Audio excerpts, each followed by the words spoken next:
Thanks for listening to the Swearing In podcast, where you'll hear the origin stories of those who chose to serve. So ground your gear, take a seat, and listen up. The Swearing In podcast starts right now.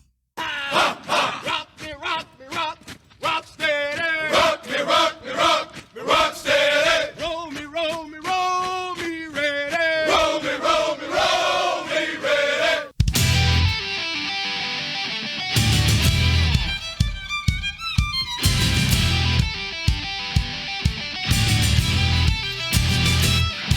Hello and welcome to the Swearing In podcast.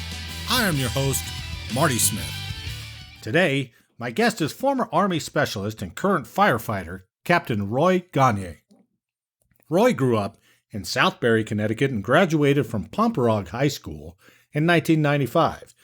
In 96, he joined the Connecticut Army National Guard and went to basic training at Fort Leonard Wood, Missouri. His MOS was a 91 Bravo medic, and he attended AIT at Fort Sam Houston, Texas.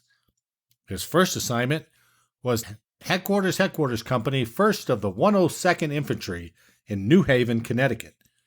Roy left the Army as a specialist in 2002.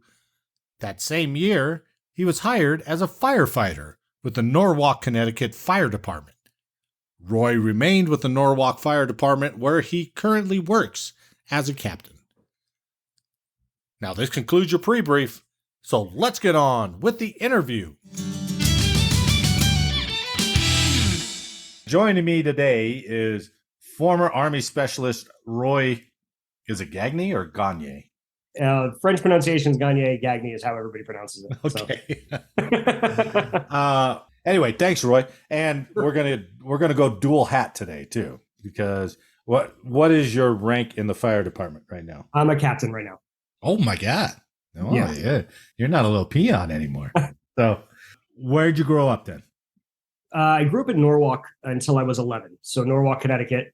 And then we moved to Southbury when I was 11 years old, just finishing right about a month and a half left of 6th grade. So a tough time to move for a kid, but I had some tough times there when I first moved, but it all worked out. I kind of found myself more probably around the sophomore year of high school. So it took a few years to kind of, find people that, I was friends with and things like that. So you moved at 6th grade, you said?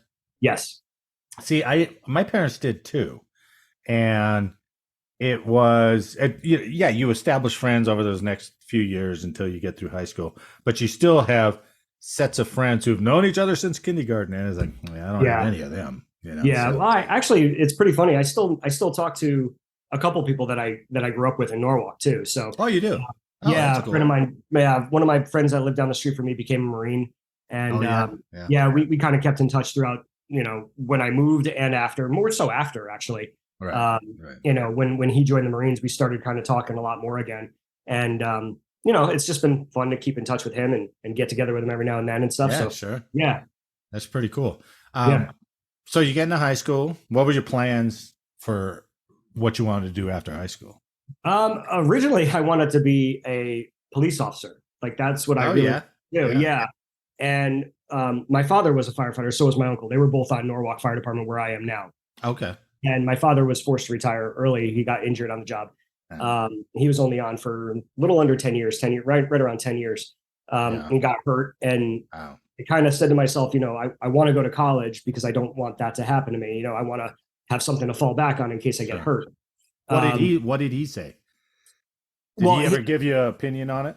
Well, he was the one who kind of said to me, when fire department shows up, people want us there. Yeah. And I said, you know what, that's right. So I kind of started to go towards that route more than the police officer side, just because of that conversation. And, a couple other people said that to me too. And I was, you're right. It kind of opened my eyes to that field a little bit more. And from then on, I kind of wanted to be a firefighter. And, I wanted to be in Norwalk where my father and uncle were, but I tested all over. And it just so happens that the first test I took was Norwalk. And almost 2 years later, they called me for a job. So, but you started earlier than that, right? Not necessarily with fire, but you got like an EMT cert, right? Yeah. I wanted to start to learn about the field a little bit and just see if that was for me. Yeah. So I joined there was like a junior corps in the Southbury Volunteer Fire Department where we had moved to. Okay. And right around 14, 15, I started with there. And everybody used EMT as kind of a way to get in because you find out about more tests then. There really wasn't internet. There was no internet. So, you found out about tests and who was testing and, all that kind of stuff. So I started working towards the EMT thing when I was about 15. And I started volunteering on the ambulance at about 16, 17 also after that program, and found out that I really did enjoy it. So I just kept on that path. What year are we talking about? That was 92, 93. And what year did you graduate high school? 95. Okay. All right. What high school did you go to? Pomperaug in Southbury. Okay. I don't know how to spell that, but I'll look it up. I think if I remember correctly, I don't know. Pompereaug, Pomperaug. So you already got your is it an EMT cert? Is that what you got? Yep. So you already had that well before you even graduated, right? Correct. Were you still toying around with college? I was, mainly because of that fallback concept. I went to school when I graduated in 95. I went to school in North Carolina for a summer session because I didn't have enough science classes from high school. They wanted me to take a science class and another class, I think it was English, just to get a little bit of a higher level before I started in the fall. Yeah. So I left, Southbury pretty much right after graduation and went down there for a summer session. Went through that. And then I started in college for paramedic and EMS management. That's what I went to school for. Yeah, down at Western Carolina University. And then after that first semester, I realized that, college was really fun, but classes got in the way. And I had a little too much fun. And I was not in a very good place then. So when I came home for Christmas break that year, or that right before 96, I told my parents I wasn't going to go back that far. Oh, no kidding. Yeah. So, and I kind of didn't really want to waste any more of their money either. And I got this bonehead idea from a friend of mine. I believe you know him. And I joined the National Guard so that I could not waste any more of my parents' money and I can do it with my blood, sweat, and tears. Right. So, right. Now going. Oh, I'm sorry. Go ahead. Oh, that's when I decided to enlist, was right around 96, 97. So, I assume it's the same process. This might be a naive question, but to go straight into the Guard, you still got to go through all the recruiters, right? Or yes. Is it a different process because it's state? No, it's still the same process. It's all the same process until you get out of AIT. And then you're discharged from the regular Army and placed in your Guard unit. I got you. So everybody goes through regular Army basic training and regular Army AIT, and then you go to your unit afterwards.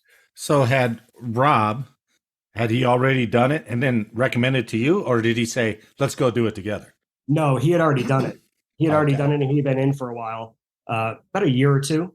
Yeah. I got out, and I actually had, gone to pick him up at one of his drill weekends, and he started talking to me about it on the way back. And not that he talked me into it or anything, but I was more intrigued about, going to school, sure, serving, because I had some ideas of going in the military when I was in high school, but the fire department thing kind of eclipsed that very, very quickly. Now I know you said your father had some time in the fire department. Yeah. But did you have any military in your family? Just my grandparents on my mother's side. Both my grandparents on my mother's side served in World War II. Oh, jeez. Isn't that amazing when they do that? Yeah. I had a couple great uncles that did that. And they're just like, oh, God, I wish I would have started this podcast 40 years ago so I could have got their story. Yeah, my grandfather was an MP and my grandmother was in intelligence communications. Wow. Yeah. Wow, that's pretty badass for her. Yeah. Where was your MEPS at? My MEPS was in Massachusetts. Oh, was it? Yeah, so I went to MEPS up in Mass, and I walked in the recruiter, and I said I want to be a medic. I didn't really have an idea of what jobs were in the Army or anything like that, especially the Guard. at the time. Yeah. And because I had already had a little bit of a background as an EMT, I was like, I want to be a medic. Makes sense. And the recruiter basically said to me, whoa. Take the ASVAB, see how you do. Okay. And we'll see what you qualify for. And I was like, okay. So I took the ASVAB. I went back about a week or two later, and he took that book of, however many jobs are in the Army and threw it on the table, and he said, pick something. And my dumb butt didn't open the book. So I said, I want to be a medic. And he said, okay. And I should have opened the book. But that was pretty stupid on my part. But he put me in as a 90. Well, at the time it was 91 Bravo. Yeah. Now it's whiskey, I think, or 91 or 98 whiskey or something. I don't know. The shred outs are hard to track, but we'll just go with what it was at the time. It was 91 Bravo then. Yeah. So I went to basic training about 6 months later. Actually, it was kind of like a little bit of a hold in time, and I started working as an EMT. And where'd you go to basic at? Fort Leonard Wood, Missouri. Oh, you went to Leonard Wood too, huh? Yep. When you said you wanted to be a medic, and your whole goal was to go in the National Guard, right? You knew that from the get-go, right? Yes. Yeah. So, and obviously they had them because Rob was there. Right. But you had no idea if they had a spot for you, right? No idea. I didn't know where I was going to go. I didn't know what unit I was going to go to. Yeah. In Connecticut, there's a couple different places you could go as a medic. There's a field hospital unit. Yeah. There's the infantry, and then there's I believe there's still a unit up in Groton in the sub base. So I had no idea where I was going to end up, and I ended up in the infantry unit in the medical platoon. When did it ever occur to you as like, oh, I might not be able to go where I want to go? They might actually send me someplace else. I wasn't really concerned with where I was going to go. Okay. I was more concerned with not being able to get the MOS I wanted. Yeah. Because you have to put down alternates, and I was not really feeling the alternates that he chose for me. So because I didn't choose them, again, I was an idiot. But but did you sign a contract for 91 Bravo? I did, but there were 2 alternates on it. So I get. Yeah. You got lucky. But I ended up getting it anyway. They were, at the time right. Nothing was really going on in '96. When I signed up. Yeah, no, I mean, I guess Kosovo's around that time somewhere, but that was mostly Air Force anyway. So There wasn't a big pull. Plus, actually, now that I think about it, because I got out in '98, they were just on the edge. '96 was just on the edge of the big riff, right? Yeah. At least in the active duty. So, right. So there wasn't much going on except they were trying to get rid of people. Right. And there wasn't a lot of, conflicts that the Guard was even really called for necessarily until yeah, right. Iraq and Afghanistan. So, right, we didn't, that was not even really on my radar, but, I got out of basic training and I started actually thinking, maybe because I really liked the structure. I needed the structure. Oh yeah. After I got out of college, that first stint in college, that first semester, yeah, I needed the structure. I realized that because I worked all through high school. I did martial arts my whole life, and then you did. And I wrestled a little bit in high school too. Not much, but so I wasn't, but I was always working. So I constantly had a schedule that kept me focused. Yeah. And I really needed that. So coming out and going into the Army, I kind of found that. That makes sense. That structure and that camaraderie there again. And when I got out of AIT, I actually toyed with the idea, because back then I don't know if you still can, but they hate it. The state hates it. The National Guard hates it. But you can enlist in the Army, and they have to kind of null your contract with the Guard and let you go into the Army. Oh, really? Yeah. Wow. So if I went active, I could have just kind of gotten out of the National Guard. It wasn't hard back then to do that. At least not from the experience that I had with other people doing it. So I actually thought about going regular Army. And while I was making that decision, that's when I started looking for school, and that's when I went to paramedic school, and I went to paramedic school in like 96, 97.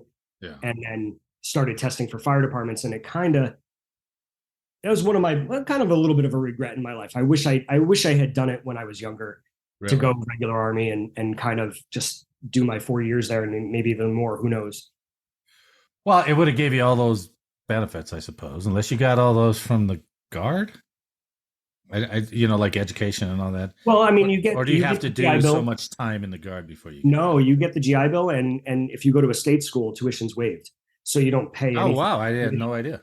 Yeah, so I started going to Western Carolina University, and I just kept going with my degree and working 3 jobs as an EMT, and while I was in paramedic school, and going to the Army, and then when I was done with paramedic school, I kept those 3-4 jobs as a paramedic. Was still in the Army National Guard and testing for fire departments, and going to school. That's smart. I mean, you're spreading it all around. You got a basis where you got a little bit of income from the Guard. You're still building towards where you want to be. That's smart. Yeah. Before we go, where was your AIT at? Fort Sam Houston, Texas. So just real quick, what was your impressions of basic? Anybody prep you for it? A little bit. We had to do that basic class. I believe I think it was Camp Roland at the time, or up by the little prep. Yeah, that little weekend prep. We had to do that, and I started working out a little bit more, and just trying to get ready to go, and still wasn't prepared for the physical aspect of it. Really? I was going to say you're a wrestler. You had martial arts background. Maybe it would have been a little bit easier for you. I think it would. Maybe it was a little bit easier, but I think the endurance part was what kicked me in the butt. Yeah, both of those. Neither one of those sports you're really running all that much. I only had wrestled in high school for about a year and a half. Okay. So I didn't do it all 4 years. So it was, I definitely wasn't in shape like a wrestler was in shape. Plus, working on the ambulance, then you're just, you're constantly sitting in the ambulance or eating crap food. Yeah. Not that I had to, but that's just what I fell into. It sounds like you had a little bit of life experience for an 18-year-old. Sure. So, but you go off to Leonard Wood. What were you thinking? Like, Leonard Wood was awesome. Like, I actually enjoyed it. Yeah, I really did. Maybe the one person who actually says that about Leonard Wood. Well, you know what? It was because school for me down there, being a medic, being a 91 Bravo, I was already doing a lot of that stuff as an EMT. If Connecticut had national registry at the time, then I would have been able to kind of avoid 4 or 5 weeks of it. Right. But I didn't have that, so I had to go through the whole program. Oh, okay. They like Connecticut did their own certification back then. Now it's national registry, but that was kind of new back then. Was national registry. So I had to go through the whole program, and I actually enjoyed it because I didn't have to. I already, not that I knew everything, but I could study less than everybody else, and all that stuff. So they're all going out on a Friday night, and I had time to, they're studying and cramming because we got to be back on Sunday, and I would take all the boots and shine them up for a little money here and there, and and then I'd stay in on Friday night, do that, and then go out on Saturday on their down. So isn't that weird to think? I can't remember who I brought it up with, but isn't it weird to think that people going in the Army now, with all the uniform changes that they've made, they don't have to shine a thing? That's crazy. I know, isn't it? It's crazy. The hours of my life I've spent with a cotton ball and just doing circles, right? Sitting there with the little circles. Or brasso or whatever else, you had. Yeah. I asked Rob this because I had always heard that Leonard Wood had this tree at the exit of the gas chamber. Oh yeah. And they would say, make sure you turn left or turn right, whatever it is. Make sure you don't hit that tree. But we all know, as you're exiting the gas chamber, all thoughts go out of your head. Oh yeah, it was. People hit it all the time, supposedly. Yeah, it was interesting because I didn't feel bad in the chamber at all. Really? They took off our masks, and I was okay for like the first 2-3 minutes. Wow. And all of a sudden, when we walked outside, I started to kind of cough a little bit. Yeah. The second the cool air hit my face, because it was February when I went. So it was cold. Yeah. So when I walked outside, as soon as the cool air hit my face, throw up everywhere. I couldn't hold it back. My eyes started watering. But when I was in there, that's weird. I was coughing a little bit, and I was, it was irritating, but it didn't really hit me until I walked out. Oh, and then I was like, it was wild. just chunks. You get through basic, okay. And now you're off to Sam Houston.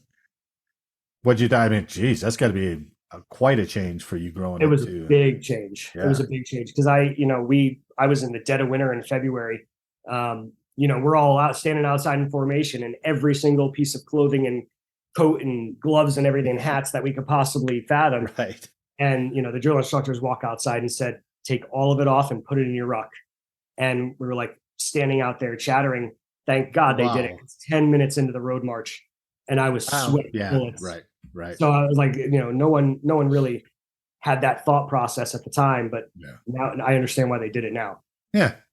How long was that down there, Sam Houston? A couple months? That was 10 weeks, I believe it was. Oh, 10 weeks. Yeah.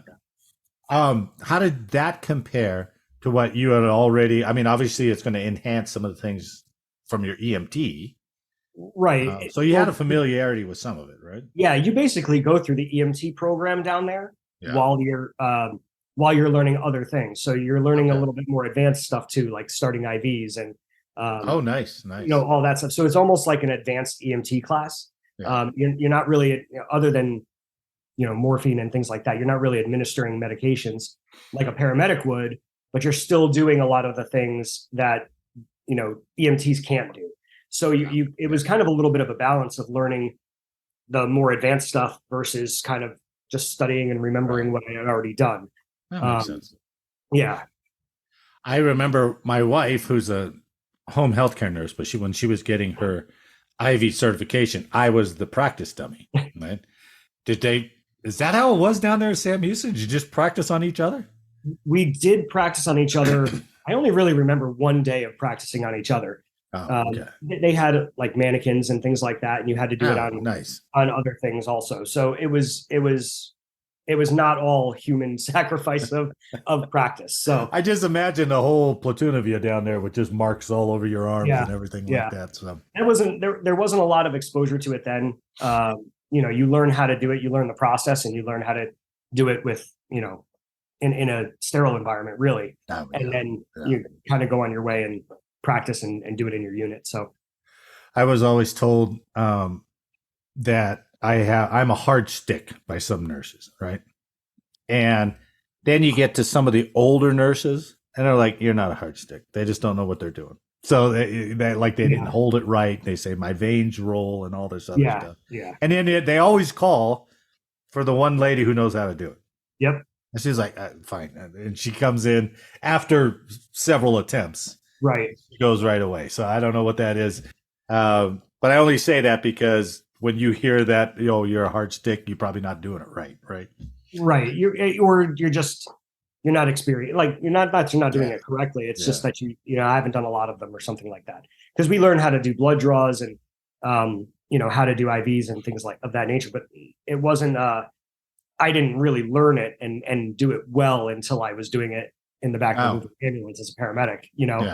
When you're bouncing down the road on a hard. That's crazy. I was going to bring that up about like the airborne guys, but still in the back of the truck.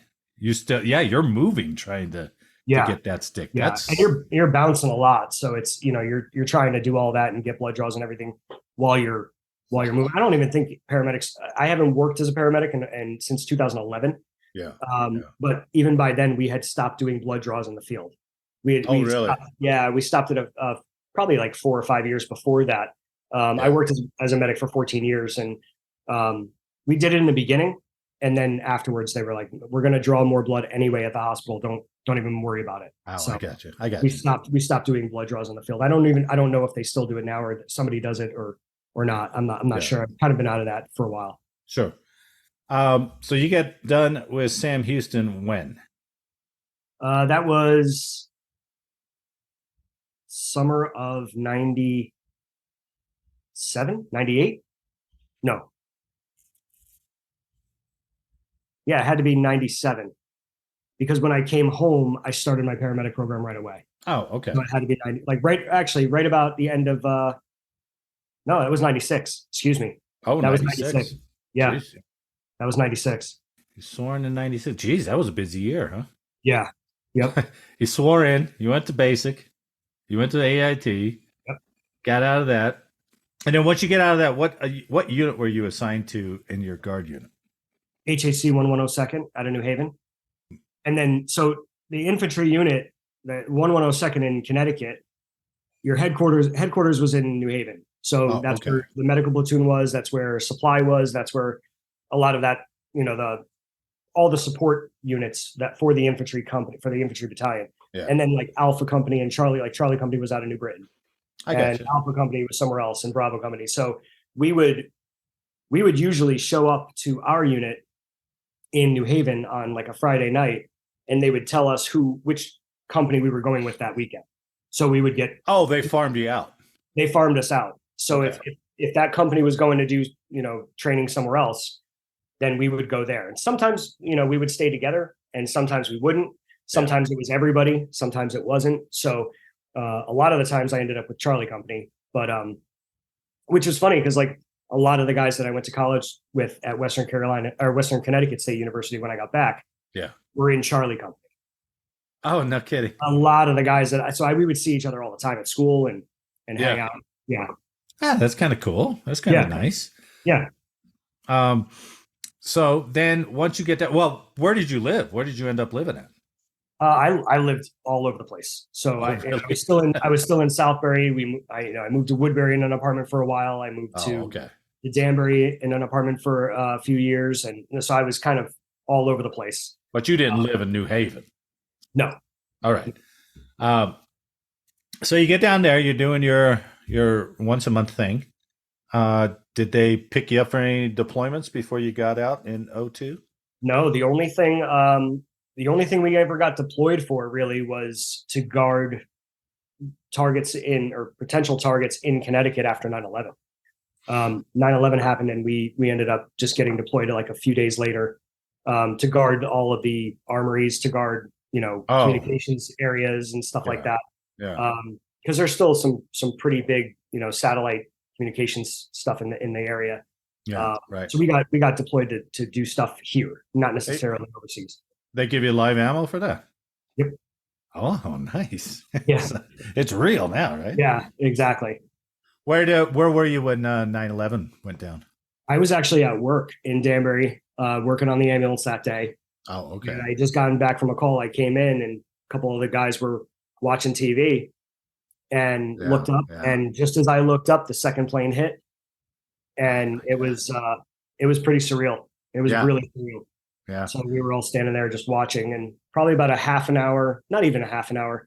It was maybe about 15 minutes after the second plane hit. Our boss, our EMS manager, got a call from the CEO saying, I guess AmeriCares at the time was trying to get flights in to try to get people out, and they were kind of coordinating that part. Yeah. And I guess they knew each other. The guy who was running Blackhawks from Sikorsky into the city knew our CEO, and he called and he said, hey, can anybody get picked up in Danbury? So there was about 6 of us that flew down in an ambulance down to the airport and jumped on the Blackhawks that were flying over from Stratford, Connecticut, from Sikorsky over into the city. And they landed, picked us up, and we went. Oh, wow. So, yeah. So we probably got to the city at about 11:30 in the morning. And New York City. Are you saying New York City? Yeah. Wow. Yeah. And so we landed on the pier, and we kind of sat at the pier for about half an hour until they could find out how we were going to get down to ground zero. And all of a sudden the police van shows up, and we just jumped in that, and they drove us straight to ground zero. Whoa, what is going through your head at this point? I didn't know what to expect. I mean, first you're trying to comprehend what is going on, right? Yeah. I mean, one of the guys that went with me stopped at like CVS on the way in and got a bunch of disposable cameras and threw them in his pocket real quick. So we have really, it's amazing pictures from the helicopter as we were coming in and all the smoke coming out of the ground. And just when we landed and as we were driving in, I mean, it looked like it snowed. There was just gray powder everywhere. I mean, it really looked like it snowed. dark. Like we went from bright blue skies, and then as we drove in, everything was dark. It was like it was, nighttime. Right. So we got down there, we started asking guys, hey, where do we go? Where do you need us? And they sent us into like the Burger King that was right across the street. Went to the second floor, got hard hats and lights, and taped them to our helmet, and just a mask. Wow. Didn't really do much at the time. Yeah. And then we ended up in One Liberty Plaza for about almost 24 hours, just kind of helping out with the aid station there. Oh, okay. All right. Yeah. So we were, you walk out of One Liberty Plaza, and the wreckage from the tower is right there. I mean, you could touch it. And we stayed in there for a while. When were you in transport when you heard that the towers went down? They had already come down by the time we got on the helicopters. Oh, okay. Okay. Yeah. They had when it was. Yeah. Yeah. No, they had already come down by the time we got on. God, your mind is just got to be blown. I mean, but Yeah. at least there was a part, because I think most of the country felt helpless, but at least you got to go there to help. Yeah. Yeah. I think. We ended up helping most of the, firefighters and responders there. We didn't even really help civilians or people that were in the buildings. Like that wasn't even really what we did. We thought we may, but by the time we got there and we walked into the lobby of One Liberty Plaza, it was just, it was mayhem. It was just mayhem everywhere. And I remember vividly too, like there was a whole hospital team set up, like right inside the doorway with 2 beds, and there were surgeons there and nurses and everything like that, and they were just standing there, waiting for like critical patients to come in, and no one ever came. So they just stood there. Huh? Really? And we were, there was just bottles and bottles and bottles of oxygen all over the place, stacked up, and chairs everywhere with firefighters in there, and we're giving them oxygen and breathing treatments just because the dust was so thick. Yeah. A couple guys with chest pain and actual ailments and things like that happened just probably from stress more than anything else. Sure.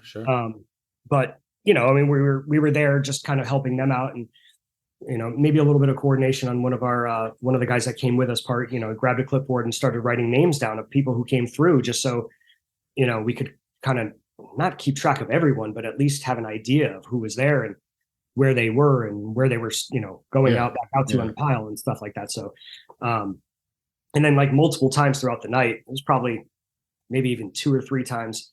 One of 2 things happened. Either firefighters started walking in with hoses and saying, "We know the building's on fire. It's still the safest place to be. Stay here."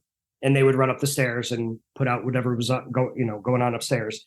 And then a couple of the nurses and other people that were helping us with the aid station just stand up on the middle of there's a huge like security desk in there. And they would stand up on the desk and they're like, "Does anybody have any more morphine? Does anybody have any more of this? Does anybody have any more of this?" Because they were just running out of everything. Yeah, sure.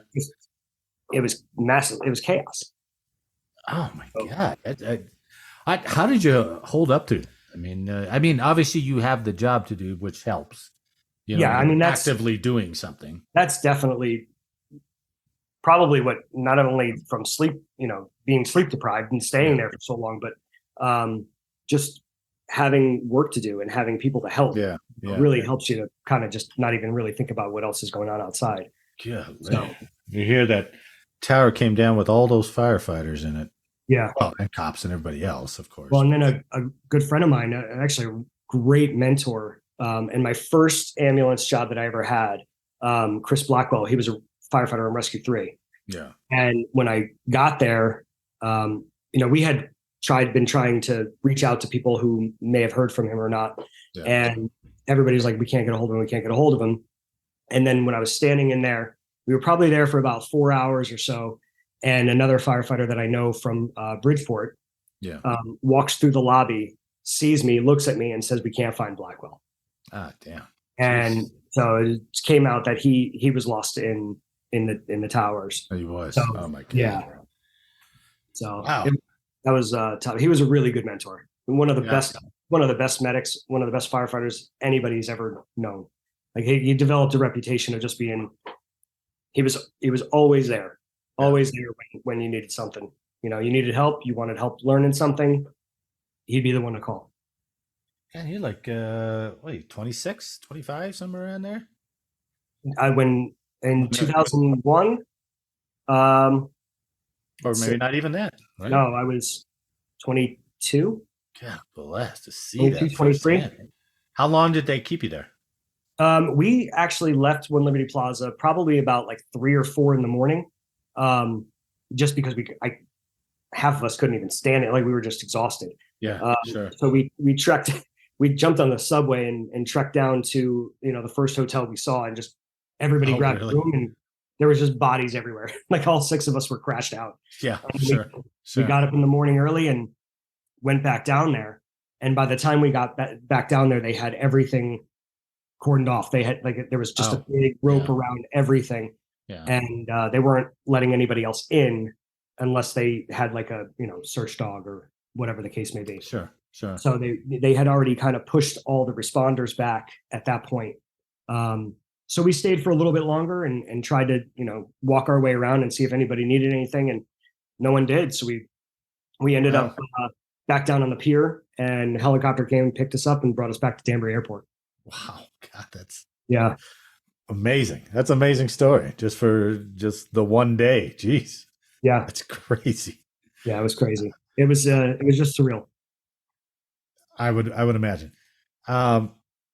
So you got out just the next year then, right? Out of the National Guard. So was that the end of your contract, or? Yeah, that was the end of my 6 years. Right. So I was just about to finish school, and I was going to finish school in May, and then was still at Western Carolina, Western Connecticut. Now I moved from I came when I came back up here after Western Carolina after that first summer and semester.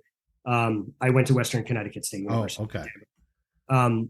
So I was just about to graduate in June, and my ETS date was August, and I was trying to toy with the idea of whether or not I was going to re-enlist or I was going to get out and all this stuff. And April of 2002, I got a call, or March of 2002, I got a call from the Norwalk Fire Department saying, "You still want the job?" And I said, "Yep." Oh, how earlier did you test for them? I started testing pretty much right while I was in paramedic school. Oh, you did? Okay. Yeah, I started testing everywhere, and I think the first test I took was Norwalk in 2000. Yeah, it had to be 2000 because it was a 2-year list, and I just made it by like 3 months. They called me with like 3 months left to the list, and so I said yes, and I had to report. I had to show up in April for that. So I went around and told all my teachers that, hey, I'm going to do the best I can to finish school, but I can't give up the opportunity. Sure. And they were all very supportive. And they knew that I wasn't going to be there for like a week and a half, 2 weeks, just because of, the straight day stuff for a while. Yeah. And then I came back, finished school, and I was on the job already. And that's kind of what made my decision to ETS in August. Yeah, that makes sense. Yeah. Yeah. What degree did you get? Communications. I got a bachelor's in communications there. Nice. Yeah. What a year. Yeah. You don't mess around here, right? No, I don't. It never really stopped either, because I learned all I could, took a lot of classes about the fire department and everything, and kept learning stuff there. And then I kind of got to the point where I was like, you know what? I think it's time to get the master's degree. So I did that. Oh God. Yeah. So I went through that in 2008. You got a master's in 2008? Yeah. Man, did you use GI Bill for that? No, I had already used my stuff for my undergrad. So okay. My fire department had tuition reimbursement. So nice. Yeah. So as long as it's a fire department related field, you can use the tuition reimbursement. What was your master's in? It was organizational communication and leadership. Oh, geez. So I kind of, at the chief at the time, I told him that, hey, I'm going to take promotional exams, and I kind of want to be ready for that. And he was like, yeah, sure. And he approved it. So I don't know if they would approve it nowadays, because they're a little more strict with, what classes you can take, but it worked out well. All right, let's move into the fire department stuff. Okay. So when you took the test, did they have you do there's a physical piece to it, right? Yeah. There's a physical like prereq that you got to pass. Yeah. So you have to take a written, and then you have to do the physical agility, and then you have to do an interview. At the time, Norwalk had their own physical agility. Now, most departments use CPAT, the Candidate Physical. Oh, yeah, right. I've heard that. So, now most departments around the country, just because it's standardized, they use the CPAT. Okay. But Norwalk at the time had their own. So it was, mile and a half run, sit and reach, drag a dummy, grip test, a couple other little things here and there. And you just had to do it all in a certain amount of time. Right. So is there a fire academy that you go through? There is now. So there wasn't back then. Well, there's always been a Connecticut State Fire Academy for years, many years. But at the time, not a lot of departments sent their candidates to the academy. Either they had their own academy or they, like I did at the time, Norwalk had 2 weeks training. We just went straight days for 2 weeks, learned everything that they wanted us to learn, and then everything else was on the job. Okay. All right. A few years later, maybe even not even a few years, maybe even like 2 more groups of people that got hired, and they started sending everybody to the academy. Oh, they did. Yeah. But you're hired straight in, right? You didn't have to volunteer for a while, and then they brought you on. You were just hired straight in. What do they call you when you're first in? You're a probationary firefighter. You're a firefighter, but a probationary firefighter for the first year. And then once you're done with your probation, you're a firefighter. So you're like probie, like in backdraft, right? Exactly. Yep. That's the only time I ever heard that term. I was like, probie. What is probie? Yep. You're a probie. You're probie for a year. Wow.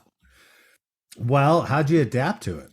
I mean, you've been through the Army stuff, you've been through the school stuff. Yeah. It was still the structure and the way that the fire department is. It kind of just, I really enjoyed it. I mean, it was really what I like to do. I don't like to sit behind a desk. I didn't like to do that stuff. So I wanted to be active, but I knew EMS and being a paramedic and having 3 or 4 jobs as a paramedic wasn't going to be, a sustainable thing for, 25, 30 years. So, I still wanted to do the firefighting thing, and I did that, and I found something that, I enjoyed a lot. So, oh, no kidding. Yeah, I really loved it. I mean, it was great. It had the same, the structure and that, that schedule that I liked. So, kind of kept me focused there.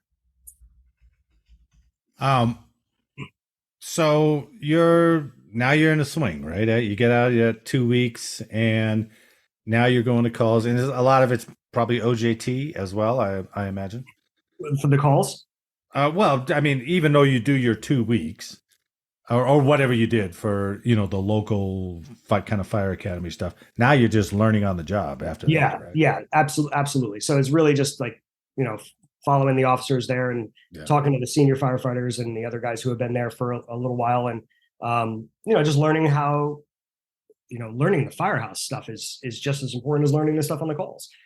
Sometimes more important, because the fire department is really like, how the military perspective is. If you can't do the little things around barracks, if you can't do the little things around whatever base you're on, how are they going to trust you to do the big things when makes sense they happen? So learning just the culture around the firehouse and what the probationary firefighters are supposed to do, and shop for dinner, cook for dinner, clean this gear, learn where this stuff is, like all that.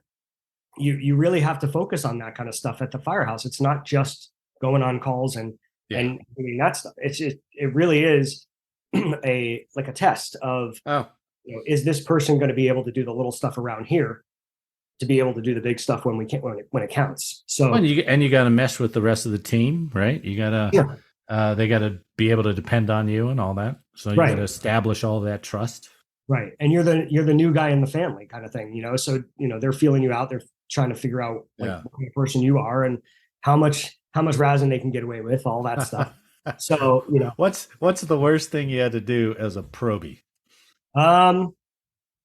What's the worst experience they put you through? What's the worst hazing they got you on? Well, okay. So hazing back then wasn't necessarily looked down upon as much as it is now. Right.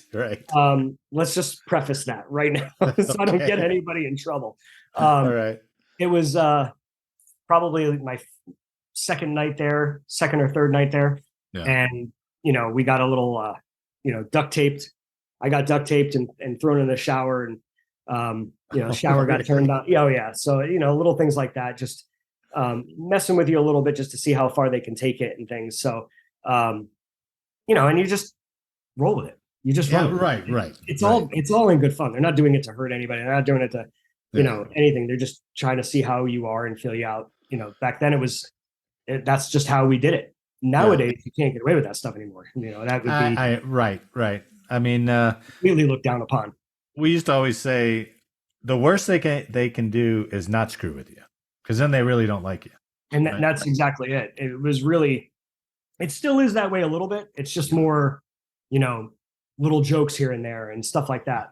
Anything. The only thing that was off limits was family. That's it. Sure. You can't mess with somebody's family. Other than that, I walk in and my bunk is flipped over and, or they put it up on cans and you don't notice it. You lay in it and boom, it goes down. Oh, geez, that's pretty good. Little things like that. Like at one point we put somebody's entire bunk on the wall, just like it was on the floor, and like bolts into the. Wow. Yeah. And that's a lot of work. Another guy, we brought his whole bunk out into the driveway, into the parking lot. All right, now we're done. Little stuff like just joking around. And we all helped him put it back, and you help clean up and everything like that. You just mess with each other a little bit. You do 4 hours of work for that 30-second reaction, and then you put it all back. Exactly. But it's worth it. It's so much fun. Yeah, right. So, what was your first real call like? My first real call, I probably went on more EMS calls. Oh, did you? In my first couple of shifts, yeah, because we do first responder. Yeah. So we will respond like an engine or whatever apparatus is available. Really, we'll respond with an ambulance to help them out for anything like life-threatening or chest pain or unresponsive stuff like that, just in case they need either a hand in the back or somebody to drive. Let me ask you this: is everybody trained to some degree in EMT or the paramedic stuff? In my department now, they are, yes. Oh, really? Okay. Yeah, some departments may not do that like we do, but everybody is either EMR or EMT or paramedic. There's probably only maybe at the most 5 or 6 people that were paramedics at one time. Yeah. Most people, they get their EMT because they're on the fire department, or they get it to get on the fire department. I get you. That makes sense. At least for firefighters anyway. And, most people who get it their EMT work on an ambulance, but yeah. Most people where I am got it to become firefighters. So what about your first real fire call? So it was a lot of fun. I was probably 2 weeks in, and I was on an overtime. I just got hired for an overtime, and I'm supposed to be working you mean like an overtime shift? Yeah. Yep. Oh, okay. All right. And I was supposed to be working at my station 2, and one of the senior firefighters there, senior to me, I think he had about 5-6 years on. Wow. It's just common courtesy that the younger guys move stations so that they can stay in their station. Yeah. So I got moved to a different station, and we got a fire that night, and I was the one first due, and he was so mad. He was so mad. Really? At me. Oh yeah. He's like, I can't believe I switched stations with you. But it was fun. It was just a room in kind of like a condo unit. It was townhouse looking condo units. There was about four units in each building, and one of the second floor bedrooms in one of the condos was going. So it was fun. It was good. It was kind of like a good intro fire. So it was one room. It wasn't too big. It wasn't too crazy. Just pull the fire hose and go inside and put it out. And it was pretty straightforward. It wasn't big. So you still got adrenaline pumping, though, right? Oh yeah. Without a doubt. Without a doubt. Yeah. So, were you satisfied that you kind of went through everything, or did you go, God, but I could have done this better or anything like that? You always, when you're that new, other people tell you what you could have done better. Oh, sure. Yeah. So, right. But you're just happy that you did it. Yeah. You're just happy that you got through it and you did it, to the best of your ability and well. And you take everybody's input into consideration and do better next time. Okay. So, but then like now, where I am now, I definitely think about how can I do this better next time? How can what did I do incorrectly? What can I do to improve? That took probably about, a couple of years to really start to say that at calls. Because the first year or two, you're still learning. Yeah. So you don't know everything. You don't know. And now, not that you know everything, but you always want to look to, okay, now I understand what should happen. Now I need to improve on every little thing. So it's interesting. I was told your department will train you for the district that you're in. So if you're like out here in Colorado and you're kind of in a mountain town, they don't do a whole lot of skyscraper training to be a little ridiculous, but they'll do more brush fire and more, barns or things like that. Yeah. So I'm sorry. What was your training kind of concentrated around? Being where you were? More for residential houses and commercial building, like we call them taxpayers, like the single story, multi-store, strip malls kind of thing. Yeah. We have a couple bigger buildings in Norwalk, but it's not no major size skyscraper. I think our tallest building is 8 stories. Okay. So, anything 8 stories and below is what we really work on the most. But that makes sense. 99% of what we do is residential. You'll get the occasional commercial fire here and there and maybe a strip mall or something like that, but high rises and things like that, there's only one real high rise. Couple higher like apartment buildings, but nothing. It's not like the city. It's not like New York City or Jersey with all the commercial like factories and things like that, or Bridgeport with factories and old factories and stuff. It's you get into this like chemical training and all that stuff. You got to be hazmat. You got to be aware. I hate hazmat. I can't. There's one thing I did not get. Like, of course, you have to go through the training and you have to know what to do in certain things. But there are people that go on to be like hazardous materials technicians, and they're on the hazmat team and all that stuff. And I had no interest in doing that part of it at all. Oh no, I did not like it. I do not like it. I'll do it. I'll do the decon areas and I'll do that kind of stuff that we have to do as being operationally trained for hazardous materials. But when it comes to doing technician stuff and being on the team and things like that, no, thank you. Speaking of that, what was the longest you ever been in like the mask and breather?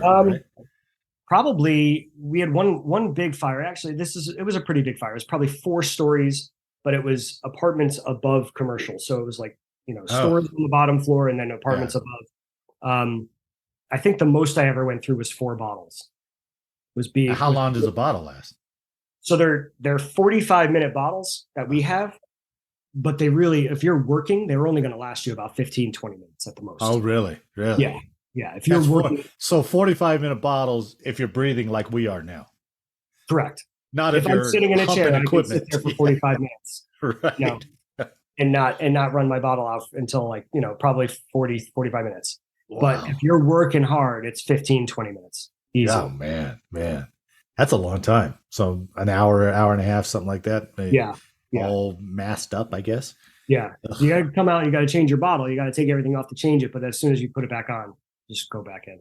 Oh, jeez. So I think 4 bottles was the most I ever did. So you started in 2002. Correct. So you're 21 years in now, right? Yep. I just had my 21st anniversary in April 25th. Wow. Congratulations. I started 22. That's amazing. And you are the captain of the same place? So I'm a captain in Norwalk. Yep. You stayed with the same fire department the entire time. Yeah. So we don't, it's not like the police department. We don't lateral much. Oh, really? Yeah. You basically have to start over. So you have to test again. You have to test for that department, get hired, go through the interview process, do the CPAT, do everything. Oh, man. And then like our department will take trained firefighters and not send them to the academy, but they're still starting from square one seniority wise. They're still starting at year 1. So they're still a probie for a year. They still have to go through everything. So, if they had the fire academy within a certain amount of time, they will just let them come on the line and not go to the academy. But you're still starting over. But still, that's the only benefit you get. Yeah. It's not like the police department where once you're a certified police officer, you can go anywhere. Oh, okay.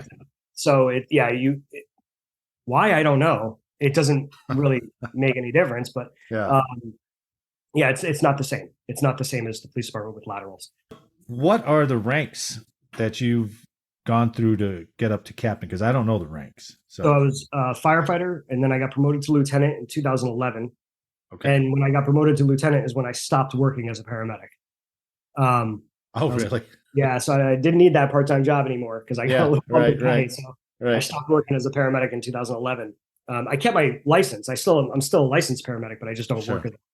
And then as a lieutenant, how does that structure work? I'm trying to relate it to the military, but are you in charge of a shift now or something? No, I'm in charge of an engine company. So it's almost like being like a platoon sergeant.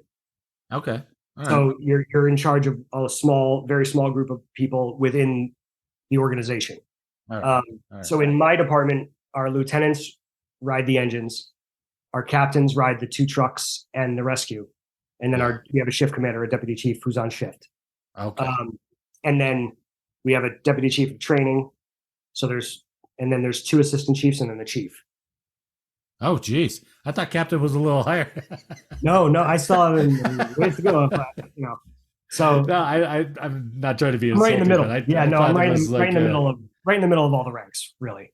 Do you like it? Where you? I do. I love it now. Yeah. I was a lieutenant for about 9.5, 10 years. Yeah. And I had great crews where I was. It was awesome. That always helps, right? Yeah, absolutely. So, that made my job easy as an officer, so everybody knew what they were doing, and I never really had any problem. A couple hiccups here and there at the station I was at, but it was really good. It was really fun. I just knew it was time. It was my second or third captain's test I took where I got promoted, and so I lieutenant in 2011. I got captain about a year and a half ago. It was November of 21. Yeah, November of 21. Oh yeah. Yeah. Huh. So I've been riding truck 2 since then. Oh, okay. Yeah, so I'm on a ladder truck, which we have a tiller. We have a where you drive the back. Oh, no kidding. Yeah, so I'm on that. Made famous by Kramer and Seinfeld, right? Yeah, exactly. Just out of curiosity, how much longer you're going to go? I can. So my contract, the way it is I can leave at 20 years, but I also have to be 48. So I'm not 48 yet. I'm 45. I'll turn 46 in September. So I have a little over 2.5 years before I have to really make a decision if I'm going to stay or go and start something else. Yeah. So what job did you enjoy the most? Either in in the Army or in your firefighting career, what position did you enjoy the most? This might be a hard one because you've been doing the same position for so long, but that's a good question. I think when I was in the Army, so I wasn't the best soldier in the world because I was doing a lot of hours on the ambulance outside of the military and then going to the military and doing the exact same thing that I was doing. So I was kind of just a little bored, a little, not even, I don't want to say bored. It was just so repetitive. So I kind of withdrew a little bit when I was towards the end of my military time. I definitely couldn't keep up the enthusiasm like everybody else was. Yeah. So it was a little tough for me to keep that up, but I always really liked it, going out with the other companies. Oh yeah. And being with them, like there was only 1 or 2 of us there at a time. Right. 1 or 2 medics from the medical platoon with them. And, they 2 people in the military that you don't mess with are the medics and the cooks, right? So that's how it was then. I don't know if it's still the same now. I mean, it was a long time ago, but they treated us really well. They definitely treated us well. So I liked going to see them. Being a EMT or a paramedic, I would probably say I loved being a paramedic when it was making a difference and not just going on the routine mundane calls. When you were actually going to treat somebody that was injured or sick, like really sick. Yeah. It was interesting. It was definitely interesting. But working so much definitely kind of wears you out a little bit faster. So that was, I knew that wasn't going to last, but being on the fire department, I would probably say being in the nozzle firefighter position. Oh yeah. Yeah. So every engine and every truck and every, the rescue truck all have positions assigned. So when you check in that day, they'll say, okay, you're driving engine 2. Okay, you're nozzle engine 2. You're hydrant engine 2. Yeah. And being on the nozzle, knowing that you're the one putting out the fire, is great. It's fantastic when you're really young. Yeah. And even now, really. I mean, if somebody gave me the line, I'd take it in a heartbeat. Oh, no kidding. But when I became a lieutenant, I was constantly on the engine. There wasn't any switching from the truck to the engine to the rescue. I rode the rescue for 9 years as a firefighter. Oh, you did? Yeah, as a firefighter, and a little bit of time as a lieutenant too, because there was some transition there with officers riding what apparatus on the rescue. Oh, right. So I was able to do that for a long time too, I was just fortunate. It was just the situation that I was in, and just lucky to be in the place that I was at the time. Yeah. So it was fun. And I don't know if it's new or I just enjoy the truck work that I'm doing now. Oh, really? Or because of the crew that I'm with is also an awesome crew, just like my engine company was. Yeah. Just like the rescue was too. I mean, they're great people, great group of people. Yeah. Everywhere you go. But I'm really enjoying where I am right now. Oh, that's great. It's a lot of fun. Yeah. It's a lot. What a difference that makes. Yeah. When you have people that you enjoy being around. Yeah. And then you can do the work and you still enjoy the people that you're being around. What a huge difference that makes. Absolutely. I mean, even like when I was a lieutenant, I had the same driver for almost all of my time there. No kidding. And he and I are great. Yeah, we're great friends. He's a great guy. Yeah. You count on him for anything. You pull up to a fire or you pull up to any scene, and when you don't have to worry, especially from the officer position. And as a firefighter, I tried to do this for my officers. Right. You try to be the person that they have to worry about the least.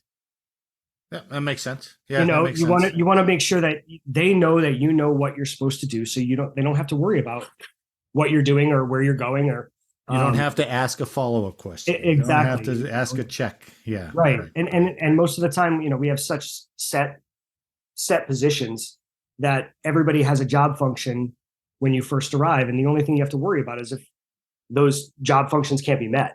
Okay. Or something's different about this scenario that needs to change our order of operations or something of that nature.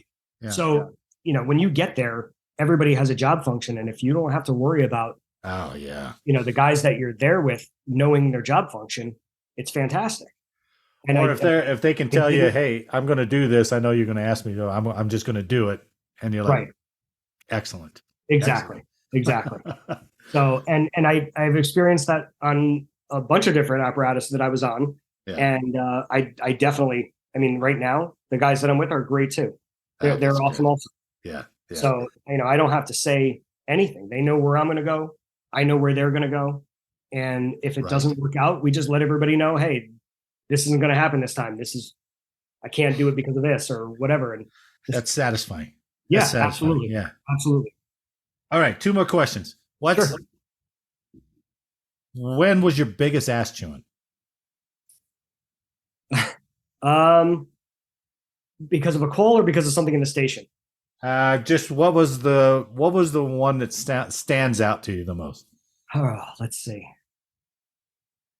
So when I was a firefighter, I was driving engine 2. It wasn't even really an ass chewing as much as it was embarrassing. So okay, fair enough.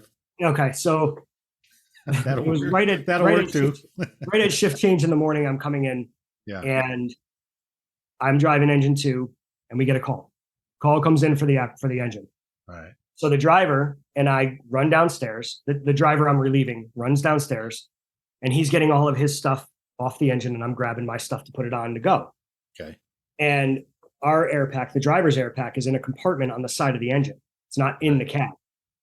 So most of the time, you hook up your mask in that compartment, close it, and then leave your helmet in there, and then put all your other stuff up front so you can put your coat on, your pants and your coat on before you go out on a call. Well, I threw my pants on and threw everything into the cab because everybody else was already ready. And he grabbed all of his stuff and starts walking away. Well, I'm looking in the mirror. Well, now the door is open up.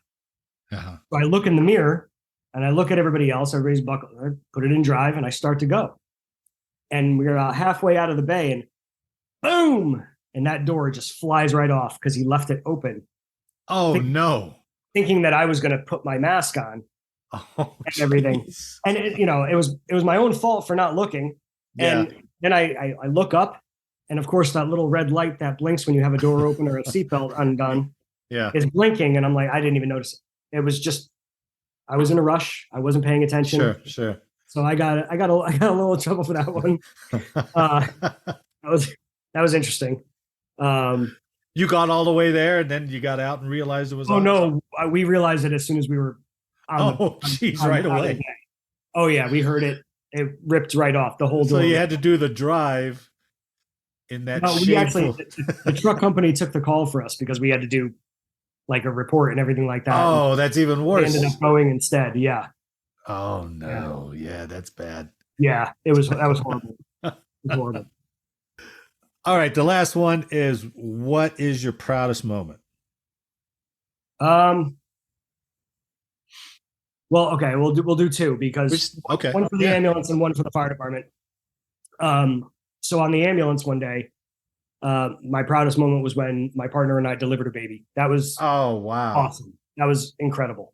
So like it was like 2 a.m, 3 a.m. We get a call for possible delivery, and we get there and the husband's outside and he's like, my wife's having a baby, which every husband tells you their wife is having a baby. And you're like, probably have 12 hours, you're fine. Oh yeah. Well, it's our second. I'm like, okay, well, it's okay. So maybe a little bit farther along. Yeah. And then, get upstairs and look into the bathroom and, oh no, you're having a baby right now. Like, was it crowning or? Yeah. Oh my God. Yeah. And I'm like, oh, you're not kidding. You are having a baby. Yeah. And, because most of the time, you have plenty of time to get to the hospital. You have, you may not think it, but you do. Oh, do you really? Huh. So I mean, some women don't, some do. Yeah. And she was one of the ones who didn't. And it's awesome too, because, she was born and every year we get, oh, do you really? And we get pictures from their family and how she's 19, 20, she's in college. Wow. And for her 18th birthday, actually, she was, they invited us, my partner and I, to their house for her 18th birthday. So, it was awesome. Yeah. Wow. It was really cool. That's really great. Yeah. Now, how about you said you had one on the fire department? Okay. So the fire department, oh no, I never really even thought about that, which is probably. Well, you still got a career to go. So. Yeah, absolutely. I got a lot of time. So, I think the most proud moments are when, you're there and you're doing your job. Yeah. And somebody says, one of the firefighters or one of the people on the crew or one of the people that are there say, you did a really good job. Like that's more important than the actual event. Yeah. When I, a couple times, even especially when it's somebody not on your shift or somebody that wasn't there, it's even better. Like I had a captain come up to me at one point and say, I heard you did a really good job at that fire. And I was like, that's awesome. Because it's not just my guys telling me or my crew or my shift telling me or my boss telling me. This is somebody who has no association necessarily with us or with that call at all. And people are talking about it in front of him. But so they also have the knowledge. Correct. To tell you whether you did a good or bad job. So exactly. That's nice to know too. Yeah. It's not just a civilian who's like, hey, thank you very much. Right. That's probably one of my proudest moments is when especially that instance when that captain said that to me, I was like, okay. Yeah, I'm doing the right thing, even though we all can improve. We can all learn more, of course. Sure. When you're doing the right thing in that moment, that's incredible. Well, former Army specialist, current fire department captain, correct, Roy Gagne, French. Thanks for telling me your story, man. That was awesome. That was a lot of fun. It was a privilege to hear it. And thanks for taking the time. No, I appreciate it. Thanks for having me on. On behalf of Captain Gagne, I'd like to thank you for listening today. I hope you enjoyed the show, and if you did, please leave a like and a comment and share the podcast with someone else. And as always, make sure to download the next episode for more service origin stories. So until next time, on your feet, dismiss!